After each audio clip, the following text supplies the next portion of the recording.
Burberry beat on adjusted operating profit, returned to comparable sales growth, and still fell 6.84% on results day. And that contradiction is the entire story. The consensus read is straightforward. The stock ran up 31% since Joshua Schulman took the helm in mid-2024, and traders sold the confirmation of what the price had already assumed. That explanation is technically true, but stops before the harder question it raises. A sell-on news reaction after a genuine beat does not simply reset the stock to fair value. It reclassifies the thesis. Capital that entered on the turnaround story was positioned for an inflection that had not yet arrived in the numbers. The moment the inflection is confirmed in reported figures, that capital has its exit, and the next buyer must underwrite a different, harder story. Not the return to profit, but the path from 6.6% adjusted operating margin to something that justifies a luxury sector multiple. The reported earnings per share of GBX 15.20 captures this gap precisely. City AM noted the market had been pricing in roughly 20 pence. The actual figure, though a historical reversal from a loss, landed at less than 16 pence. The pre-tax line of £49 million similarly missed the £88 million analyst consensus. So this was not a clean beat.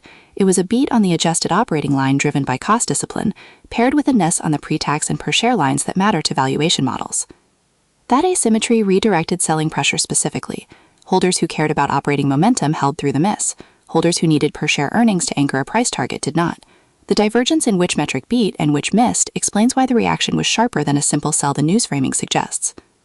CFO Kate Geddes' refusal to comment on April and May trading given the macroeconomic situation added the final ingredient. Turnaround stocks trade on forward visibility, not backward improvement, and the explicit blackout on current quarter color told the market that the sequential momentum so prominent in Q4 could not be confirmed as continuing. That silence cost more than any single line in the results. What remains unresolved is whether the sell-off was a valuation correction or a signal that the market has reappraised the entire quality of the margin recovery, and those two readings carry opposite implications for allocation. The margin expansion that drove the adjusted operating profit beat is not as durable as the headline 530 basis point gross margin improvement implies, and that distinction is what separates a re-rating from a structural recovery. CFO Kate Ferry was explicit on the earnings call. The gross margin improvement was mainly due to one-off inventory reset actions taken in the prior year. The cleaner sell-through mix and lower markdown levels that lifted gross margin to 67.9% reflect the absence of a distortion, not the presence of a new structural advantage. Remove the prior year inventory drag as a comparison base, and the organic margin progression is considerably narrower. The adjusted operating margin of 6.6% arrived at largely because £80 million of operating expense savings were delivered in FY26. The remaining £20 million of the £100 million target arrives in FY27, meaning the cost lever is nearly exhausted at the same moment the business needs volume growth to drive the next leg of margin expansion. Burberry is guiding for £120 million of capital expenditure in FY27, which includes the ongoing Castleford factory renovation and continued rollout of polo galleries and trench destinations. Investment is rising precisely as the cost savings pool shrinks. This matters for the forward multiple because luxury stocks are valued on their ability to leverage operating costs against revenue growth. At £2.42 billion in revenue, down 2% reported, flat at constant currency, Burberry has not yet demonstrated that the brand repositioning generates incremental volume. The comparable sales growth of 2% for the full year represents a reversal of the prior year 12% decline, but the absolute revenue line did not expand. The turnaround has stopped the bleeding. It has not yet opened a new wound in competitors' market share. The counter-signal that most positioning analysis ignores is the scarf category. Schulman called scarves a hero category, and the data supports why. The entry price of $275 for a silk scarf is functionally a customer acquisition cost for a Gen Z buyer who cannot yet afford the £2,000 Cotswolds bag. The 100 scarf bars installed across 410 stores are not a merchandising gimmick. They are a conversion funnel designed to trade customers up across holding periods of years, not quarters.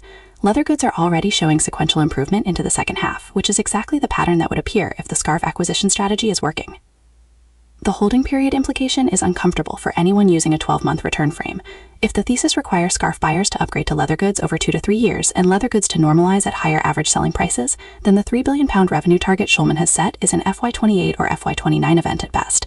The stock price after the sell-off must be assessed against that horizon, and whether the FY27 wholesale growth guidance of mid-single digits in the first half gives institutional holders enough near-term evidence to maintain position, or whether it is too thin a data point to absorb the macro uncertainty that Kate Ferry declined to quantify.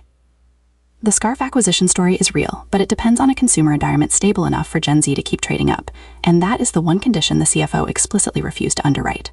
Burberry's 6.84% decline on results day happened while LVMH, Kering, and Hermes had already disappointed the market the prior month on Middle East exposure, and the divergence between those outcomes reveals something about relative value that the sell-off obscures rather than clarifies.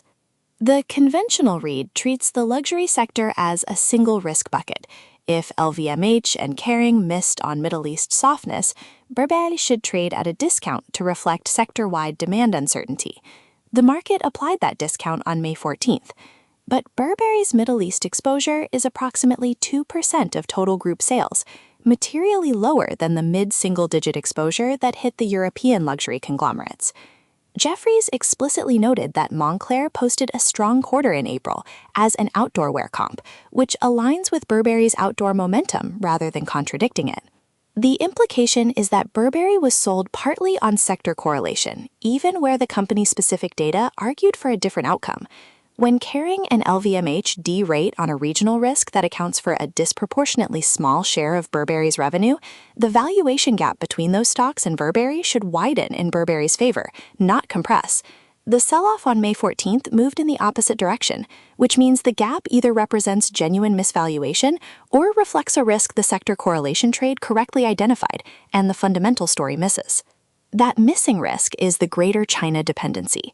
Greater China represents over 30% of Burberry's sales by the Vogue Reports account. The region delivered 10% comparable growth in Q4, driven by local spending rather than tourist inflows, which is the positive read.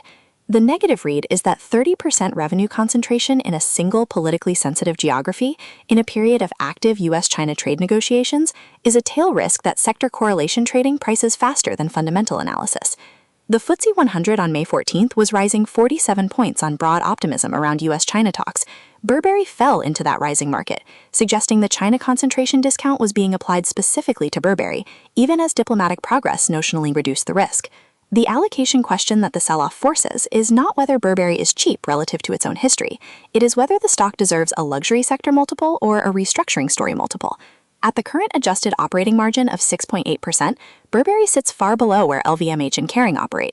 If the GBX 15.20 earnings per share is the base for a recovery trajectory toward the £3 billion revenue target, the path to a luxury-grade margin structure is long enough that a restructuring discount is defensible. If the scarf to leather goods conversion funnel closes faster than the market currently prices, confirmed by FY27 first-half results showing leather goods revenue acceleration alongside the mid-single-digit wholesale growth already guided, then the sector discount is excessive and the position becomes compelling.